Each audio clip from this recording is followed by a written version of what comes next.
സങ്കീർത്തനങ്ങൾ 27. കർത്താവ് എൻ്റെ പ്രകാശവും രക്ഷയുമാണ്. ഞാൻ ആരെ ഭയപ്പെടണം? കർത്താവ് എൻ്റെ ജീവിതത്തിന് കോട്ടയാണ്. ഞാൻ ആരെ പേടിക്കണം? എതിരാളികളും ശത്രുക്കളുമായ ദുർവ്യർത്ഥർ ദുരാരോപണങ്ങളുമായി എന്നെ ആക്രമിക്കുമ്പോൾ അവർ തന്നെ കാലിടറി വീഴും. ഒരു സൈന്യം തന്നെ എനിക്കെതിരെ പാളയമടിച്ചാലും എൻ്റെ ഹൃദയം ഭയം അറിയുകയില്ല. എനിക്കെതിരെ യുദ്ധമുണ്ടായാലും ഞാൻ ആത്മധൈര്യം വെടിയുകയില്ല. ഒരു കാര്യം ഞാൻ കർത്താവിനോട് അപേക്ഷിക്കുന്നു, ഒരു കാര്യം മാത്രം ഞാൻ തേടുന്നു, കർത്താവിൻ്റെ മാധുര്യം ആസ്വദിക്കുവാനും കർത്താവിൻ്റെ ആലയത്തിൽ അവിടുത്തെ ഹിതം ആരായാനും വേണ്ടി ജീവിതകാലം മുഴുവൻ അവിടുത്തെ ആലയത്തിൽ വസിക്കാൻ തന്നെ. ക്ലേശകാലത്ത് അവിടുന്ന് തൻ്റെ ആലയത്തിൽ എനിക്ക് അഭയം നൽകും. തൻ്റെ കൂടാരത്തിനുള്ളിൽ എന്നെ ഒളിപ്പിക്കും. എന്നെ ഉയർന്ന പാറമേൽ നിർത്തും. എന്നെ വലയം ചെയ്യുന്ന ശത്രുക്കളുടെ മുകളിൽ എൻ്റെ ശിരസ് ഉയർന്നു നിൽക്കും. ആഹ്ലാദാരവത്തോടെ അവിടുത്തെ കൂടാരത്തിൽ ഞാൻ ബലികൾ അർപ്പിക്കും. ഞാൻ വാദ്യാഘോഷത്തോടെ കർത്താവിനെ സ്തുതിക്കും. കർത്താവെ, ഞാൻ ഉച്ചത്തിൽ വിളിച്ചപേക്ഷിക്കുമ്പോൾ അവിടുന്ന് കേൾക്കണമേ. കാരുണ്യപൂർവ്വം എനിക്ക് ഉത്തരമരുളയണമേ.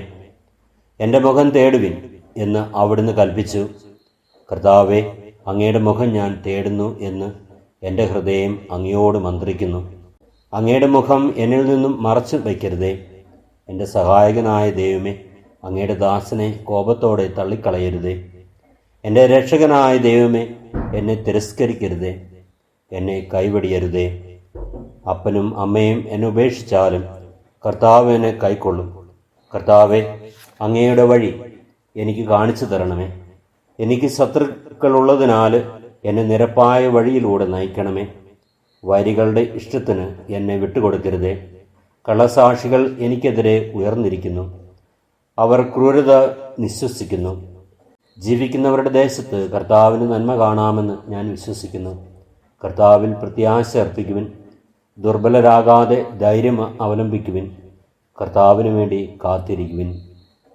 കർത്താവായ ദൈവമേ, എപ്പോഴും അങ്ങേക്ക് വേണ്ടി കാത്തിരിക്കുന്ന വ്യക്തിയായി ജീവിക്കുവാൻ ഈ ലോകം എന്നെ കൈവിട്ടാലും അപ്പനും അമ്മയും എന്നെ ഉപേക്ഷിച്ചാലും കർത്താവെ, അങ്ങ് ഇവിടെ കൈകളിലാണ് ഞാനുള്ളത് എന്നുള്ള വിശ്വാസത്തിൽ എപ്പോഴും ആഹ്ലാദാരവത്തോടെ അവിടുത്തെ കൂടാരത്തിൽ ബലികൾ അർപ്പിച്ചുകൊണ്ട് ജീവിക്കുവാനുള്ള കൃപയേകി എന്നെ അനുഗ്രഹിക്കണമേ.